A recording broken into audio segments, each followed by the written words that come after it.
Hello students, today I have come up with the next part of the chapter sulfuric acid from class 10 syllabus. So let's start with it. Okay, so today I am going to start with the properties of sulfuric acid being a good oxidizing agent. That how sulfuric acids act as a good oxidizing agent for metals, non-metals as well as for inorganic compounds. Let's see the reactions. First I will come with the non-metals. What will happen? Let's see. Okay, so first is carbon reacts with concentrated sulfuric acid, and you can see that carbon is oxidized to carbon dioxide and sulfuric acid is being reduced. Okay, the same reaction occurs with sulfur. You will see that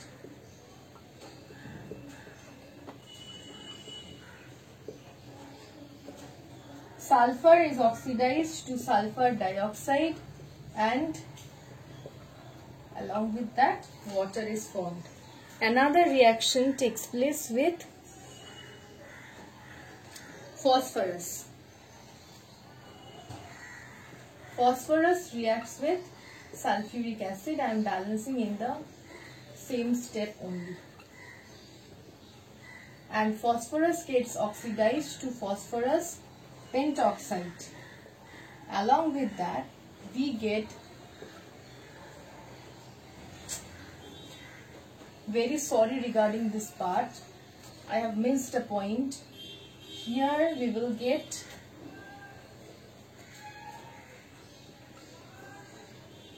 phosphoric acid. Since we are having water, since we are having sulfuric acid here, so sulfuric acid forms phosphoric acid. It will not keep the phosphorus pentoxide in that form.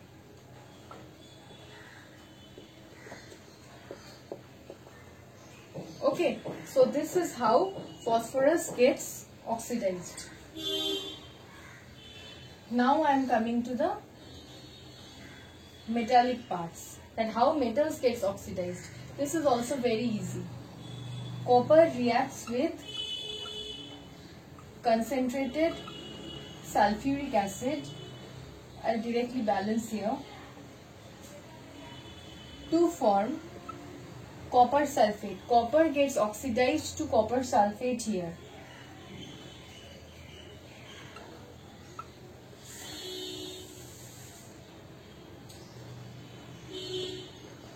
Along with that, we get water and sulfur dioxide. See, metal which was copper, it gets oxidized to copper sulfate. When in the metallic form, copper had an oxidation state of 0. But in copper sulfate, copper has an oxidation state of +2.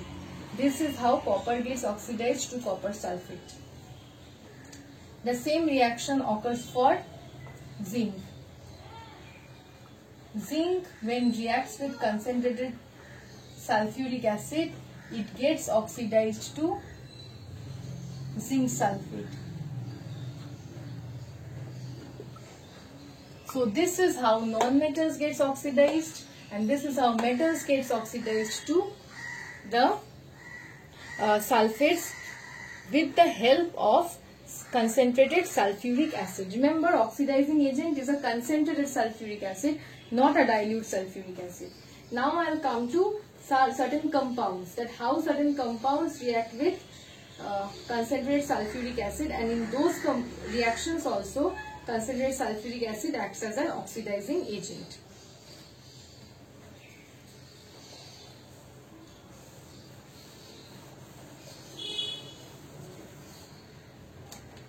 Okay, so for certain compounds, if I take hydrogen iodide reacts with concentrated sulfuric acid to get oxidized to iodine. Now just look into the reaction. In hydrogen sulfide, iodine has an oxidation state of -1. and here iodine has an oxidation state. Since this is not reacting with any other element, so it is having an oxidation state of 0. So from -1 to 0, which means it is oxidized. So Hi is oxidized to iodine, which we can say that, in short, iodide is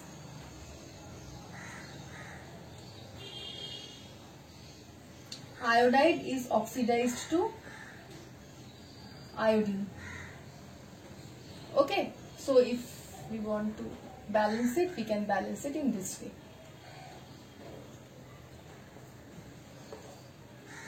Anyways, let's complete the reaction there, giving sulfur dioxide.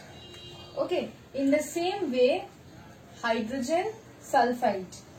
Hydrogen sulfide reacts with concentrated sulfuric acid to form sulfur, water and sulfur dioxide. Here also you can see that here sulfur has an oxidation state of -2 and here sulfur has an oxidation state of 0. From -2 to 0 means it is oxidized. Okay, so here sulfide is oxidized to sulfur, here iodide is oxidized to iodine. So this is about the oxidizing property of hydrogen sulfide. Sorry, sulfuric acid. Oxidizing properties of sulfuric acid. Now I will come to the next property, which is the dehydrating property. The concentrated sulfuric acid acts as a dehydrating agent. Now you can ask me a question that what is a dehydrating agent and what is the difference between a drying agent and dehydrating agent. Okay, if we are considering the difference between drying agent and dehydrating agent, then first let me show the reactions. Then only we'll understand that what is a drying agent and dehydrating agent. Dehydrating agent means it will remove water molecule from the chemical compound. Let's see how it removes. Like here I have taken glucose. Glucose reacts with concentrated sulfuric acid to form carbon and water. Excuse me. Here you can see that the entire water molecules, there are 6 molecules of water inside it. The entire water molecules are being taken away from glucose and is separated. And we are left behind with the carbon. Now let's come to cane sugar or sucrose. C12H22O11. It reacts with concentrated sulfuric acid. You will see that here also we are left with the carbon, and along with that we are having the water. Means the water part is completely removed from the cane sugar. If we take certain organic compounds, if we take formic acid, this is formic acid. Okay. When formic acid reacts with concentrated sulfuric acid, what we will form? Carbon monoxide and water. So water is being removed from there. Again, if we take, this is formic acid. Again, if we take oxalic acid, this is the structure of oxalic acid. These are organic acids, okay. This is the structure of oxalic acid. Here we have a carbon-carbon direct bond.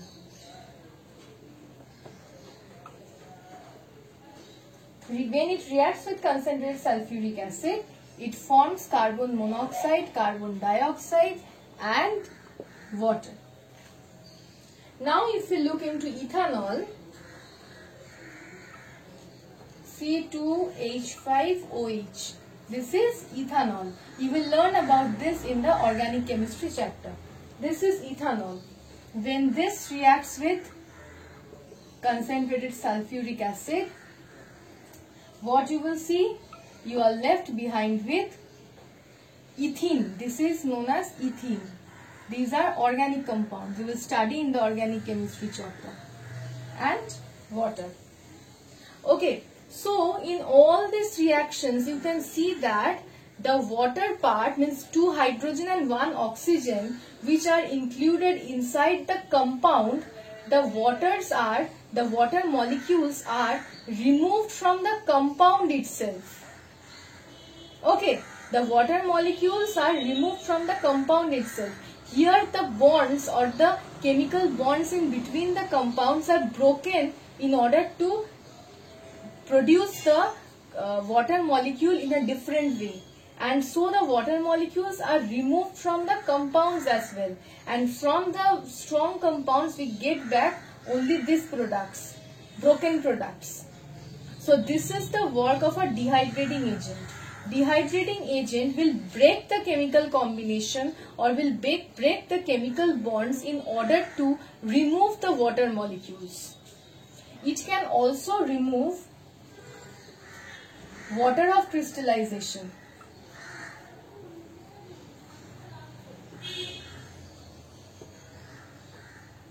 And we will get back the anhydrous copper sulfate and the water of crystallization part. The water molecules will be removed.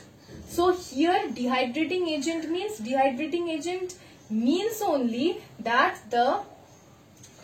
it is the agent that will remove the water which was chemically combined in a compound in order to form another compound. See here in all the cases we are removing the water part. 1 hydrogen, 2 hydrogen, 1 oxygen. We are removing the water molecules. So these water molecules in the compound were not always in the form of water. They were forming hydrogen and oxygen. They are forming chemical bonds with the hydrogen and oxygen. You can see there. But from the compounds the water molecules are removed. The chemical bonds are broken to remove the water molecules. We get completely new compounds. So this is basically a chemical process. Dehydration is a chemical process. And what about drying agent? What is the work of drying agent? Drying agent will just remove moisture. Drying agent will just remove moisture. Means here that drying property is basically a physical property. There what will happen? That only the compounds will be dried. If any moisture is present in the compound, then the moisture will be absorbed by the drying agent. So drying agent will just absorb the moisture. It will not break any of the chemical bonds. But dehydrating agent will break the chemical bonds and will remove the water molecules from the compound itself, forming completely new compounds. Okay, so this is the difference between the drying agent and the dehydrating agent. Okay, so now we will come to the tests for concentrated sulfuric acid.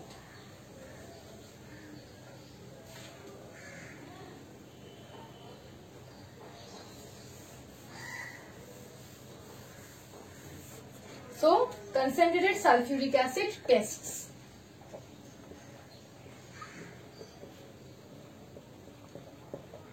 Let's see what tests we can give. Okay, so if we react copper,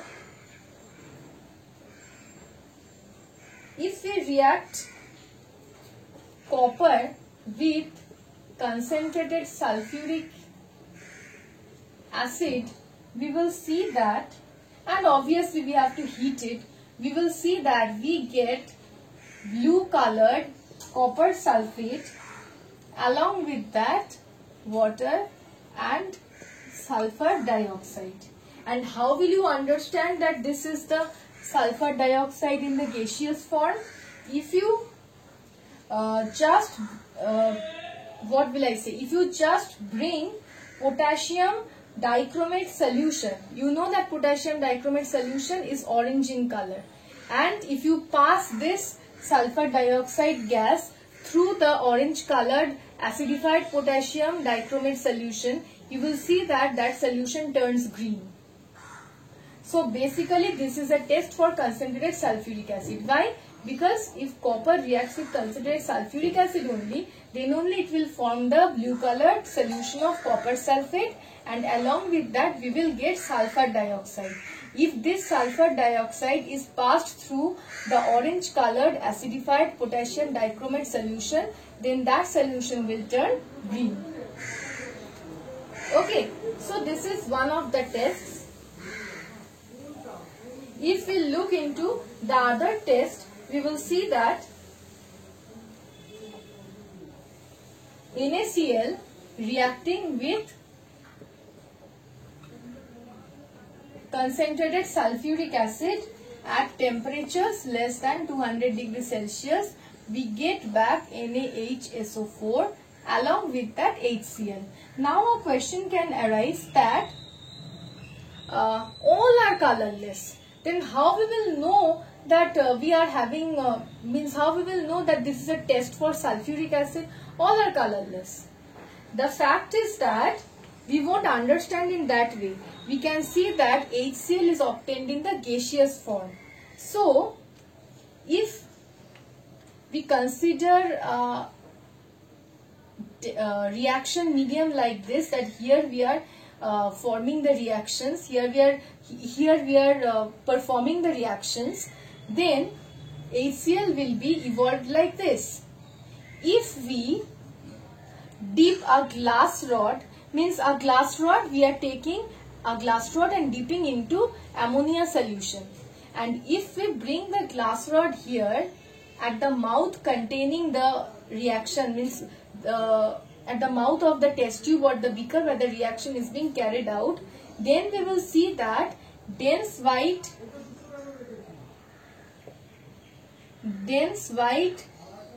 fumes of NH4Cl are obtained. This is how you will understand that reaction has taken place with concentrated sulfuric acid, because concentrated sulfuric acid will only be able to displace this more volatile HCl. Okay, so now we will come to the test for dilute sulfuric acid.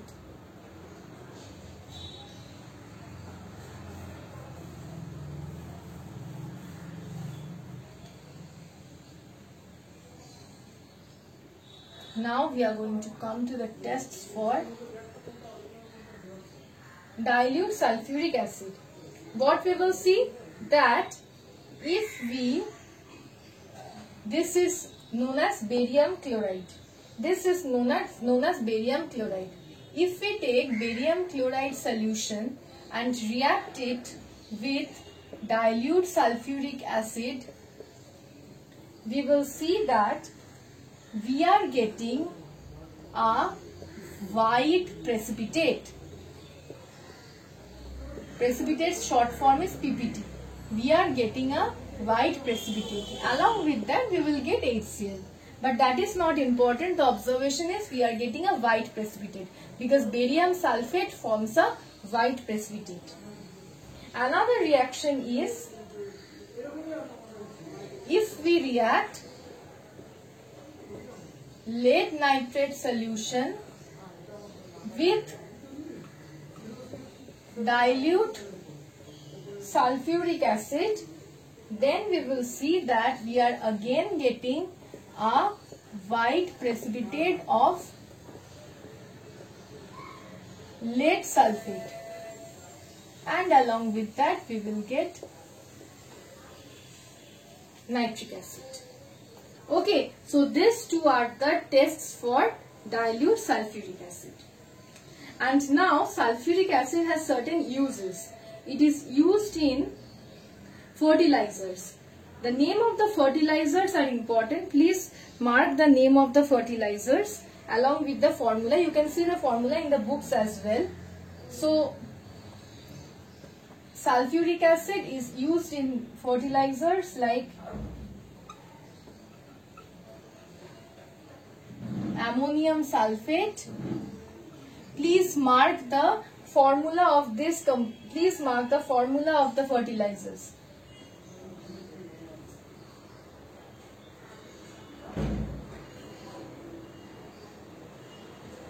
This is ammonium sulfate, and the other one is superphosphate of lime.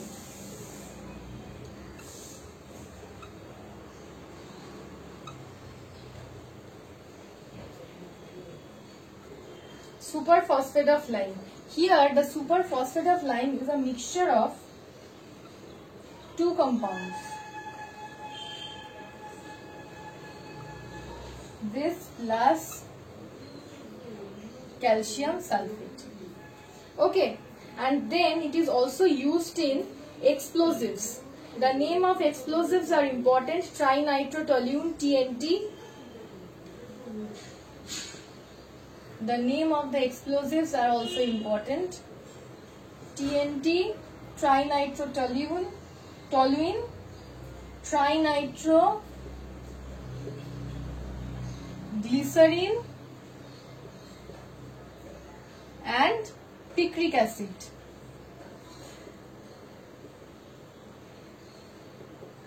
So these names are important. Okay. So moreover, the chapter of sulfuric acid is completed. Worksheets will be given. Study for your exam properly. Okay. So thank you.